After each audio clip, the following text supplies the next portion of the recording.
வாழ்க வளமுடன். எல்லாருக்கும் இனிய தமிழ் புத்தாண்டு வாழ்த்துக்கள். எல்லாரும் மன நிறைவோட சந்தோஷமா இருக்கணும். எல்லாருக்கும் கடவுள் அருளால எல்லா செல்வங்களும் கிடைக்கணும். எல்லாருக்கும் மனசுல அமைதி நிறைஞ்சிருக்கணும். எல்லாரும் ஹாப்பியா இருங்க. எல்லாருக்கும் தமிழ் புத்தாண்டு வாழ்த்துக்கள்.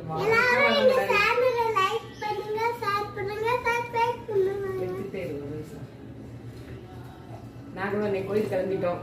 காலையிலேயே நாங்க போயிட்டு எந்த கோயில்னு சொல்றோம். அதனால காலையிலேயே சாமி கிளம்பியாச்சு. கோயிலுக்குலாம் போனாதான் வந்து காலையில கொஞ்சம் சுறுசுறுப்பா நம்ம கிளம்புவோம். அதனால கிளம்பியாச்சு கோயிலுக்கு. நாங்க கோயிலுக்கு போயிட்டு சாமி கும்பிட்டுட்டு எல்லாருக்கும் நல்லா இருக்கணும் வேண்டிட்டு வர்றோம். வாழ்க்கை. தேங்க்யூ.